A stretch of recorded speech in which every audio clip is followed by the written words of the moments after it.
You ever notice how fast your emotions can flip on you? One moment you're ready to conquer the world, the next you're ready to quit it all. That's the problem with living life through emotions. They don't stay still. They rise, they fall, they twist, they turn. And if you let them drive, they'll crash your life every time. But here's the truth most people never hear: your emotions don't have to be the boss. You can train your mind to lead, and when your mind takes control, everything changes. That's when peace shows up in the middle of storms. That's when discipline pushes you forward, when motivation disappears, and that's when focus gives you strength emotions could never give you. So today, I want you to lean in, because what we're about to talk about isn't just some motivational idea. It's a survival skill. It's a success skill. It's the difference between living in chaos and living in control. By the end of this message, you're going to see why training your mind instead of following your emotions is the key to unlocking the life you've been chasing. Emotions are temporary, discipline is permanent. That line right there is a truth most people don't recognize until it's too late. Emotions move like the weather. One minute the sun is shining, the next it's raining. Then before you know it, the wind is blowing in a whole new direction. You can feel excited in the morning and discouraged by lunch, confident in the afternoon and insecure by night. Emotions are unstable because they're tied to circumstances, and circumstances are always changing. The danger is when people build their decisions, their habits, and even their identity on feelings that can shift in a heartbeat. That's why so many start strong, but quit early, not because they weren't capable, but because they were trying to build a permanent life on temporary emotions. Discipline, on the other hand, is like laying down bricks. Each brick might not feel like much in the moment, but over time it builds a foundation nothing can shake. When you're disciplined, you don't ask yourself, do I feel like doing this? You already know the answer doesn't matter. You do it because it needs to be done. Discipline doesn't care about moods. It doesn't care about how comfortable you are. It doesn't even care if you're scared. Discipline says, we're showing up no matter what. That's why it's permanent, because it's not tied to how you feel. It's tied to who you choose to be. Think about athletes, entrepreneurs, or anyone successful. They didn't get there by waking up every day excited. They got there by sticking to a plan, even on the days they hated it. Their emotions didn't drive them, discipline did.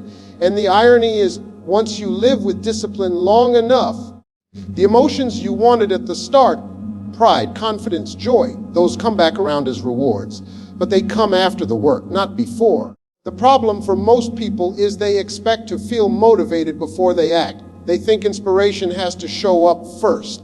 But inspiration is a guest that doesn't always knock on your door. Discipline is the one that stays with you even when no one's watching. That's why it's permanent. You can lose your temper, you can lose your motivation, but if you've trained discipline into your life, you won't lose your progress. Control your reactions, not situations. That's one of the hardest lessons in life, because deep down, people want control. They want the world to behave the way they expect. They want people to treat them the way they imagine. And they want circumstances to line up with their plans. The problem is, life doesn't work that way. No matter how smart you are, no matter how careful you plan, there are things that happen outside your hands. People will disappoint you. Opportunities will slip away. Setbacks will show up uninvited. If your peace depends on controlling every situation, you're going to live frustrated, because the truth is, you never had that control to begin with. What you do have control over is how you respond when things go left. That's where the real power is. Reactions shape outcomes far more than situations themselves. Two people can face the exact same problem, but their reactions can lead to completely different results. One person gets angry, panics, and makes a bad choice that makes the problem bigger. The other stays calm, thinks clearly, and takes a step that moves them closer to a solution. The situation didn't change, but the reaction made all the difference. This is why emotional maturity matters. Life is full of triggers. People saying the wrong thing, unexpected bills, delays, rejection. If you let your emotions run wild every time something hits you, life will feel like a constant fight. But when you train your mind to pause, breathe, and choose a response, you stop being a victim of circumstances. You start becoming the author of how your story unfolds. Controlling your reactions is not about pretending problems don't hurt or ignoring your feelings. It's about not letting those feelings make the decisions for you. Think about how many regrets come from reactions we didn't control. Words said in anger, bridges burned out of pride, quitting too soon because of fear.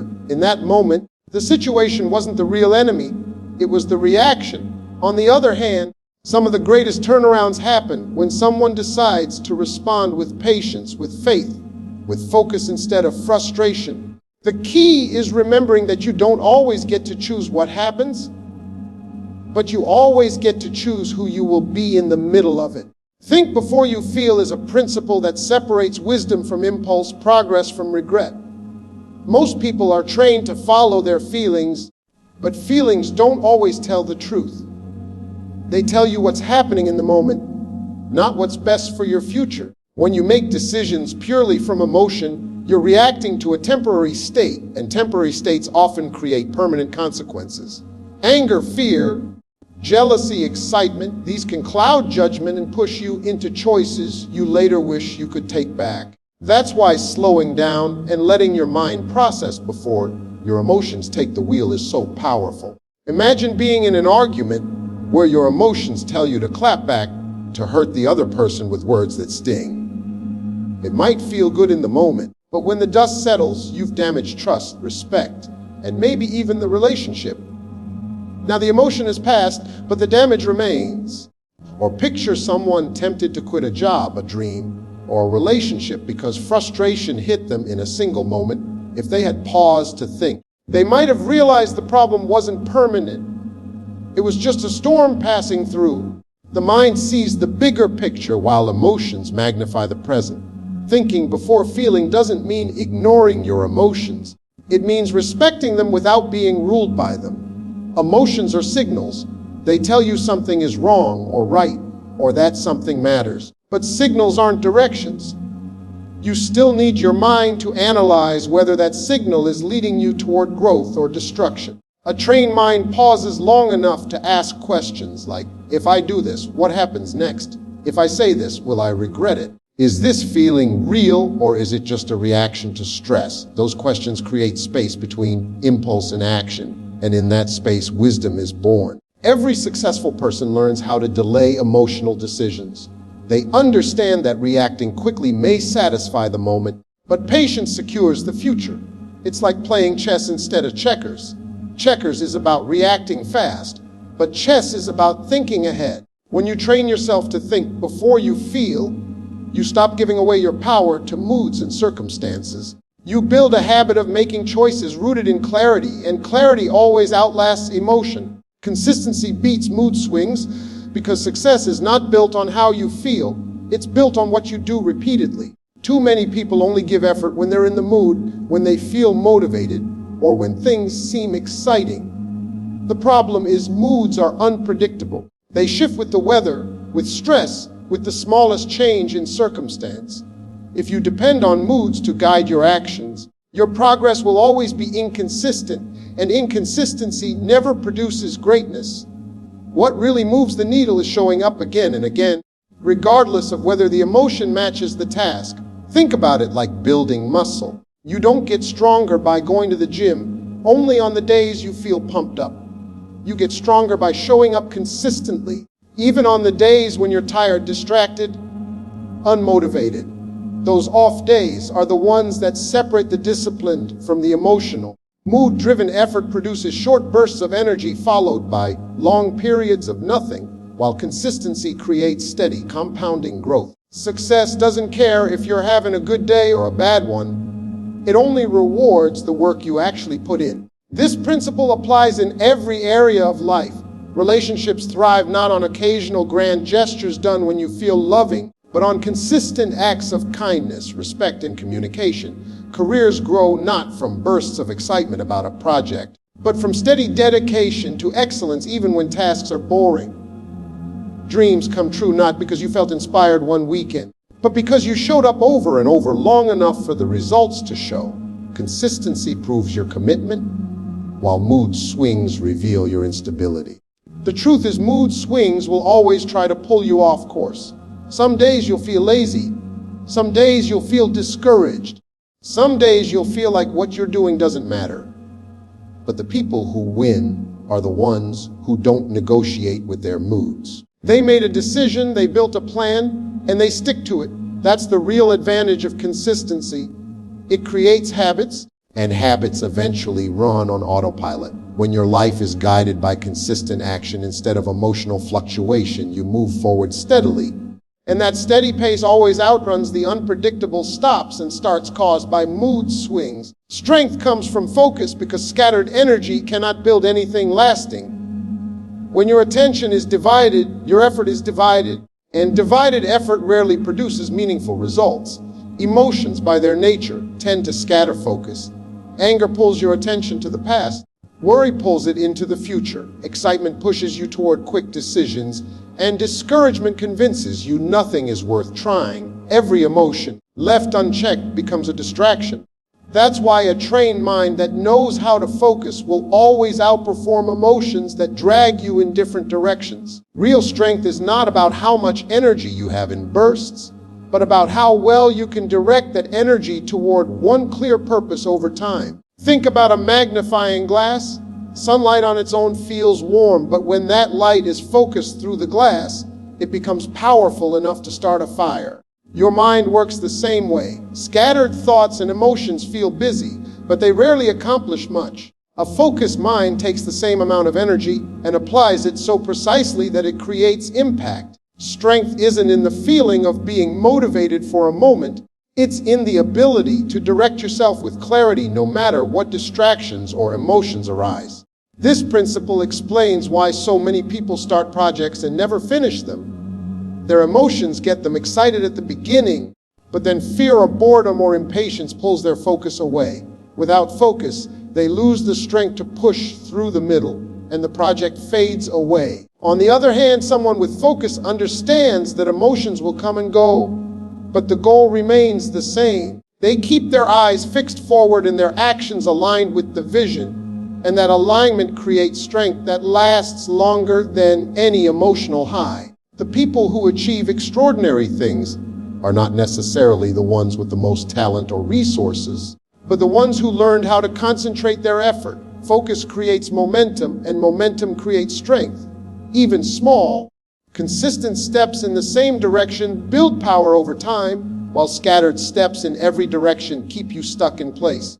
When your mind is trained to focus, it gives you the strength to endure challenges, to ignore distractions, and to keep pressing forward until the goal is reached. Peace over chaos is the natural result of training your mind to lead instead of letting your emotions take control. Chaos comes when emotions run wild, when anger drives your words, when fear shapes your decisions, when envy dictates your actions. In that state, life feels unstable because emotions are unstable.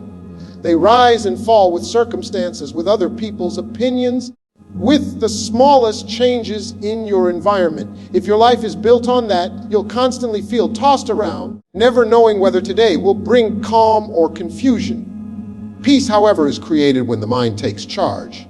A trained mind doesn't ignore emotions, but it knows how to quiet them, how to sift through the noise, and how to focus on what truly matters. Peace doesn't mean the absence of problems. It means the ability to remain steady in the middle of them. Two people can face the same storm, but one panics while the other stays calm. The difference isn't the size of the storm. It's the strength of the mind guiding the response. Peaceful people aren't people who avoid chaos. They're people who learned how to bring order to it. That order comes from thinking clearly, acting wisely, and not letting temporary emotions decide permanent outcomes. Chaos wastes energy. It drains you because you're constantly reacting, constantly shifting, constantly trying to put out fires that your emotions helped start. Peace saves energy because it allows you to see problems for what they are, not bigger than they are. With peace, you're not paralyzed by fear or blinded by anger. You're able to focus on solutions. That's why peace is powerful. It keeps you productive when chaos wants to keep you stuck. Life will always have challenges. People will say things that offend you. Opportunities will fall through. Circumstances will shift without warning. If you let emotions dictate those moments, chaos will rule your life. But if your mind is trained to stay centered, you'll find peace even when the outside world is unstable. That peace becomes your anchor. It gives you clarity, it protects your progress, and it allows you to keep moving forward while others get lost in the storm. Peace over chaos is not something you stumble into. It's something you build by training your mind to lead and letting emotions follow. When it all comes down to it, life is not about how you feel in the moment. It's about how you train your mind to guide you through every moment. Emotions are real, but they're temporary. If you let them control you, they'll pull you in every direction and leave you exhausted. But when your mind is disciplined, when you choose peace over chaos, focus over distraction, consistency over moods, you stop living at the mercy of feelings and start living with power, clarity, and purpose. Train your mind, and your emotions will learn to follow. I want to thank you for listening, for giving your time and attention, because that shows you care about building yourself into something greater. My hope is that these words stay with you the next time your emotions try to run the show. Remember, you've got more strength than you think and more control than you realize. Good luck on your journey. May your mind stay sharp, your focus stay clear, and your spirit stay unshaken. Thank you. God bless.